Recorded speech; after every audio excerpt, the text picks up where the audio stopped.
Assalamualaikum warahmatullahi wabarakatuh. Waalaikumsalam warahmatullahi wabarakatuh. Selamat pagi anak-anak. Pagi, Bu. Kok lemes banget? Nah, kalau Ibu bilang selamat pagi, kalian jawab pagi luar biasa seperti itu ya. Selamat pagi semuanya. Pagi luar biasa. Nah, sebelum pembelajaran kita dimulai, alangkah lebih baiknya kita berdoa terlebih dahulu. Silakan Mbak Laili untuk dipimpin berdoa. Di tempat duduk siap gerak, berdoa mulai. Selesai.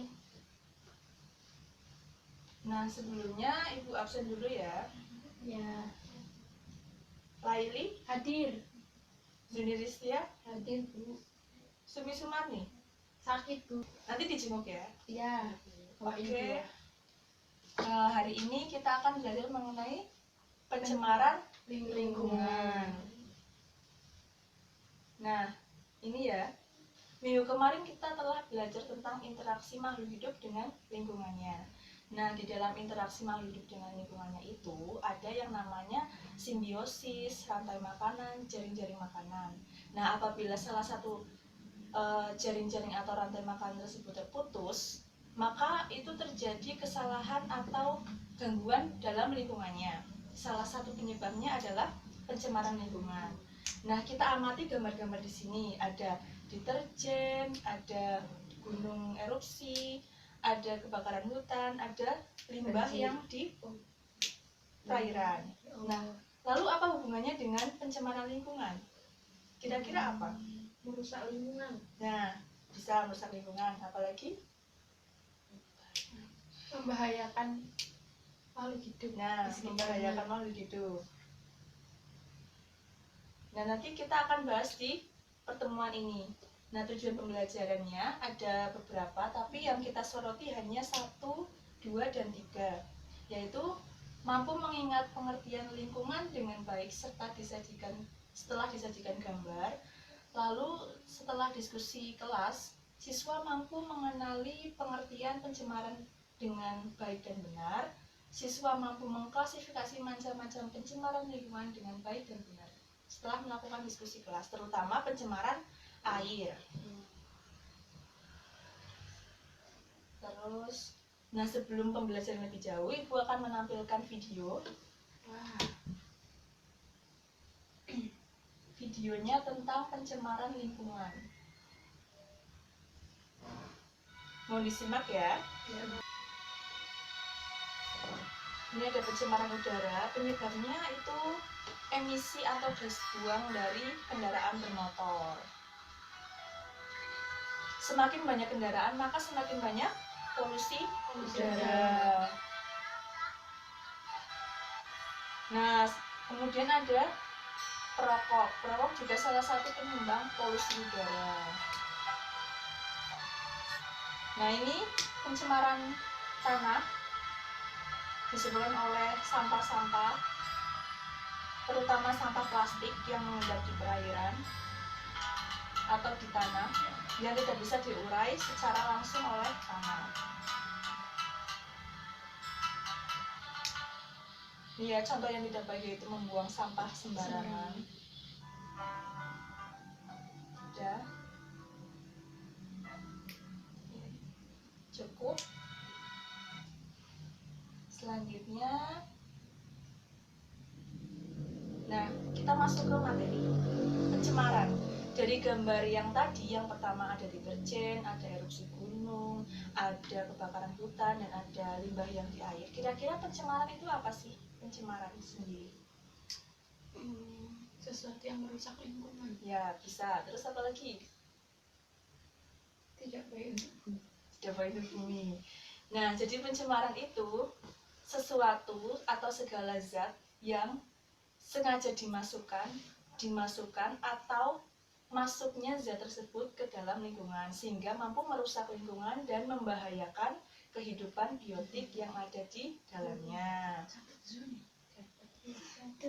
Nah, pencemaran sendiri itu ada 4 yang Ibu singkat menjadi 1 atau suara, air, tanah, dan udara.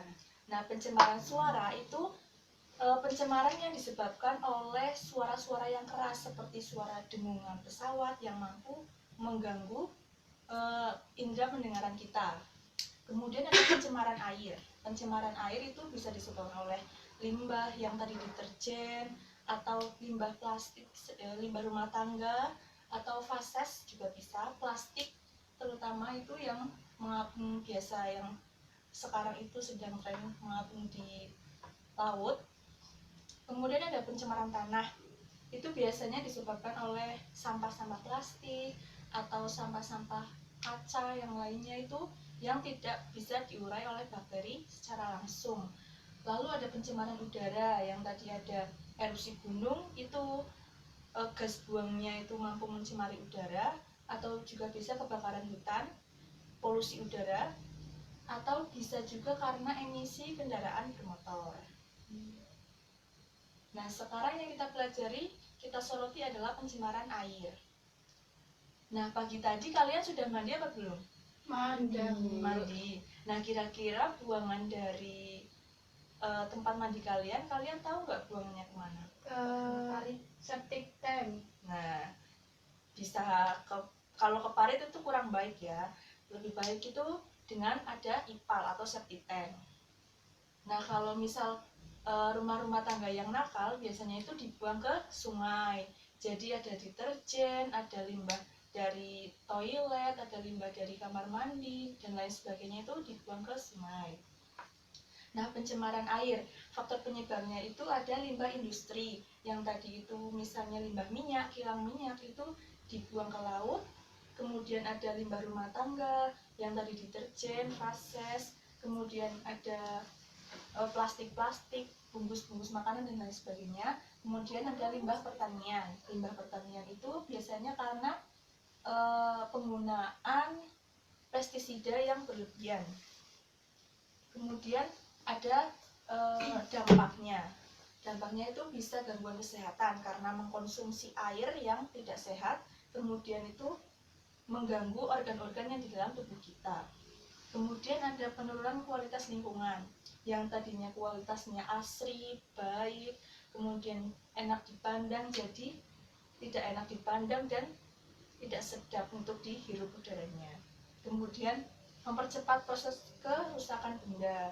Nah, air yang mengandung zat pencemar itu bisa merusak benda lebih cepat atau membuat besi menjadi korosi lebih cepat. Nah, ini mengganggu pemandangan ya. Bisa dilihat kalau air itu ada sampahnya itu mesti nggak enak untuk dipandang, tidak enak untuk dipandang. Kemudian cara pencegahan, yang tadi ada septic tank. Septic tank itu kalau misal dibuat secara besar itu namanya instalasi pembuangan air limbah. Nah, di situ air limbah itu dikumpulkan, kemudian diendapkan zat-zat kotornya, kemudian air yang bersih baru dibuang, seperti itu.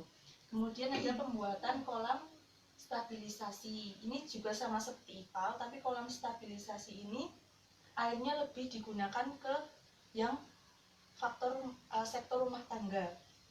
Kemudian ada menggunakan 4R. Sekarang sudah lagi tidak 3R ya, tapi sudah 4R, yaitu recycle. Apa recycle? Pendaur ulang. Kemudian reuse, menggunakan kembali. Kemudian reduce, mengurangi. Kemudian repair, memperbaiki. Nah, mari kita berdiskusi kelompok ya. Ibu sudah menyiapkan beberapa kertas. Karena ini kelas private ya. Silakan setiap anak menyiapkan satu pertanyaan yang ditulis di kertas yang telah ibu bagi, terkait dengan pencemaran, entah itu pencemaran air atau pencemaran secara umum. Silakan ditulis. Ibu beri waktu 1 menit untuk membuat pertanyaan.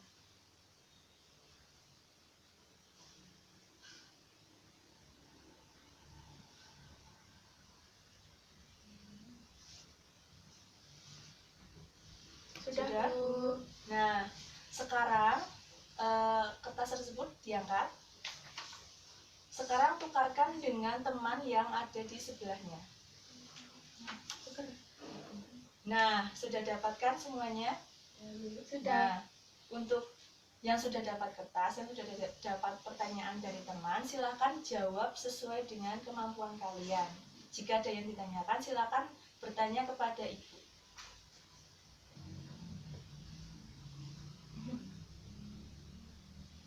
Sudah, Bu. Nah, silahkan untuk masing-masing individu mengungkapkan jawaban yang telah dijawab di kertas tersebut. Dimulai dari Mbak Suni. Jadi ini pertanyaannya begini, bagaimana cara menanggulangi pencemaran air? Ya. Kalau menurut saya itu ada beberapa cara. Yang pertama, kalau pembuangan limbah itu bisa menggunakan saluran IPAL. Kemudian menerapkan 4R. Ya. Recycle, reduce, reuse, repair.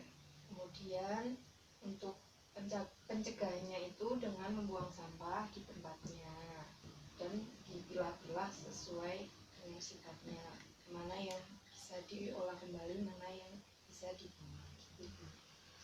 Bagus ya jawaban Mbak Suni. Iya. Ada jawaban lain? Tidak ada? Tidak. Ya, sekarang silakan Mbak Laili. Ya, pertanyaannya, apa dampak yang ditimbulkan dari pencemaran air? Nah, dampaknya itu ada terhadap kesehatan. Kalau mengonsumsi air minum yang tercemar tidak baik untuk kesehatan. Ya. Kemudian air yang tercemar tidak sedap dipandang karena mengandung banyak sampah.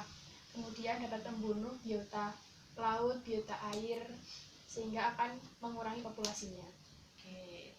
Ada jawaban lain? Enggak, tidak ada. Beri tepuk tangan untuk kita semua. Hey. Selanjutnya Ibu akan memberi lembar kerja yang berkaitan dengan pencemaran air. Silakan. Apabila gambarnya kurang jelas, bisa dilihat di depan ya. Ya, Nah, sudah selesai. sudah. Sekarang salah satu dari kalian akan Ibu tunjuk. Silakan Mbak Laili. Bagaimana perbandingan kondisi air pada gambar di atas? Kalau yang gambar A itu air atau sungai yang banyak sampahnya. Kalau Ya. yang B itu yang asri yang belum tercemar. Sebutkan ciri yang menunjukkan air tersebut bersih. Nah, kalau air bersih itu cirinya tidak berwarna, tidak berbau, dan tidak berasa, Bu. Ya. Sudah. Silakan Mbak Zuni. Nomor 4 itu soalnya bagaimana cara mengatasi limbah yang mencemari sungai tersebut. Ya. Nah, itu bisa pakai penyaring sungai itu kayak jaring gitu. Ya. Kemudian nomor 5 itu sebutkan jenis-jenis bahan yang dapat mencemari lingkungan air. Itu ada kayak bahan cairan, itu misalnya limbah rumah tangga. Kemudian kalau bahan padatan itu seperti sampah-sampah bisa mencemari lingkungan air. Oke, jawabannya sudah betul ya. Iya. Tepuk tangan kita semua. Oh ya, nah dapat disimpulkan bahwa pencemaran itu adalah masuknya atau dimasukkannya zat ke dalam suatu lingkungan sehingga dapat merusak atau mengganggu biota yang ada di dalamnya. Nah, pencemaran itu ada berapa tadi? Ada 4. 1. Suara, air, tanah, udara. Nah, yang kita pelajari hari ini adalah pencemaran Air. yaitu pencemaran yang terjadi di Air. perairan. Nah, bisa sungai, laut, parit, danau, dan sebagainya. Nah, faktor penyebabnya itu ada berapa tadi? Banyak. Iya. Apa saja? Limbah rumah tangga, limbah pabrik, sama Gunung. erupsi gunung juga bisa. Cara pencegahan ada menggunakan 4R. Reuse, recycle, dan repair. repair. Kemudian pembuatan IPAL sama pembuatan salinitas air. Nah, ada yang ditanyakan sampai di sini? Belum ada. Oke, baiklah, untuk minggu depan kita akan belajar tentang pencemaran tanah. Silakan kalian siapkan dengan baik, nanti akan Ibu berikan sesuatu yang menarik. Ya. Untuk hari ini cukup sekian. Sebelum diakhiri silakan dipimpin doa Mbak Zuni. Untuk mengakhiri perjumpaan kita kali ini, berdoa mulai. Doa selesai. Terima kasih semuanya. Assalamualaikum warahmatullahi wabarakatuh. Waalaikumsalam warahmatullahi wabarakatuh. Oke, good, feeling good. Zuni kayak